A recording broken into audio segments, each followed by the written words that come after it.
of that intense and chaotic scene, Commander Kyle remained cool, calm, and collected as he gave commands to his officers. "Hold the line," he shouted over the roar. Of course, that day, the line was the seat of our American government. Despite the confusion and stress of the situation, observing Ray's leadership, protecting a place I cared so much about, was the most inspirational moment of my life. The bravery he and others showed that day are the best examples of duty, honor, and service. Each of us who carries a badge should bring those core values to our work every day.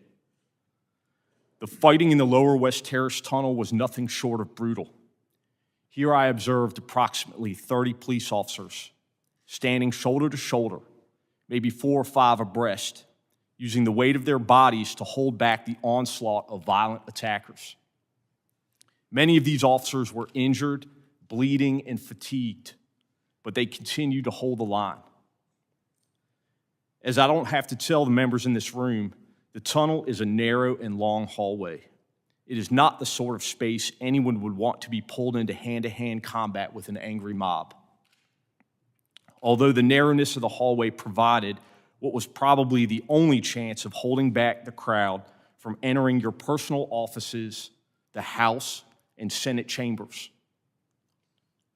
In an attempt to assist injured officers, Jimmy and I asked them if they needed a break. There were no volunteers. Selflessly, those officers only identified other colleagues who may be in need of assistance. The fighting dragged on. I eventually joined the tactical line at the tunnel's entrance. I can remember looking around and being shocked by the sheer number of people fighting us. As my police body-worn camera shows, thousands upon thousands of people seemingly determined to get past us by any means necessary. At some point during the fighting, I was dragged from the line of officers and into the crowd. I heard someone scream, "I got one!" As I was swarmed by a violent mob, they ripped off my badge. They grabbed and stripped me of my radio. They seized ammunition that was secured to my body. They began to beat me with their fists and with what felt like hard metal objects. At one point, I came face to face with an attacker who repeatedly lunged for me and attempted to remove my firearm. I heard chanting from some in the crowd, "Get his gun," and "Kill him with his own gun." I was aware enough to recognize I was at risk of being stripped of and killed with my own firearm. I was electrocuted again and again and again with a taser. I'm sure I was screaming, but I don't think I could even hear my own voice. My body camera captured the violence of the crowd directed toward me during those very frightening moments.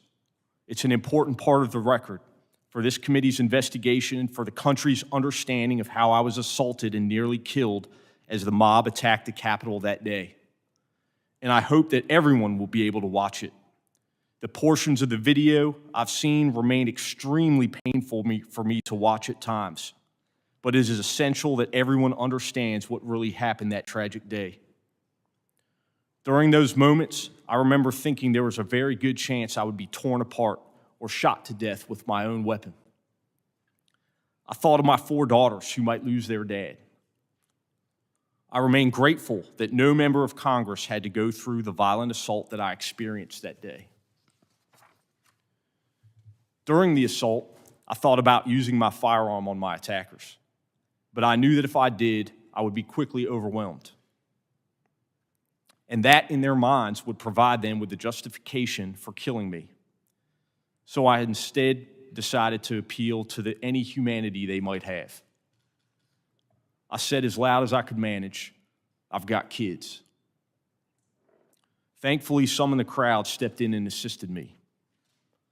Those few individuals protected me from a crowd and inched me toward the Capitol until my fellow officers could rescue me. I was carried back inside. What happened afterwards is much less vivid. I had been beaten unconscious and remained so for more than 4 minutes. I know that Jimmy helped to evacuate me from the building and drove me to MedStar Washington Hospital Center, despite suffering significant injuries himself. At the hospital, doctors told me that I had suffered a heart attack, and I was later diagnosed with a concussion, a traumatic brain injury, and post-traumatic stress disorder. As my physical injuries gradually subsided and the adrenaline that had stayed with me for weeks waned, I've been left with the psychological trauma and the emotional anxiety of having survived such a horrific event. And my children continue to deal with the trauma of nearly losing their dad that day. What makes the struggle harder and more painful is to know so many of my fellow citizens, including so many of the people I put my life at risk to defend, are downplaying or outright denying what happened. I feel like I went to hell and back to protect them and the people in this room. But too many are now telling me that hell doesn't exist, or that hell actually wasn't that bad. The indifference shown to my colleagues is disgraceful. My law enforcement career prepared me to cope with some of the aspects of this experience. Being an officer, you know your life is at risk whenever you walk out the door, even if you don't expect otherwise law-abiding citizens to take up arms against you. But nothing, truly nothing, has prepared me to address those elected members of our government who continue to deny the events of that day.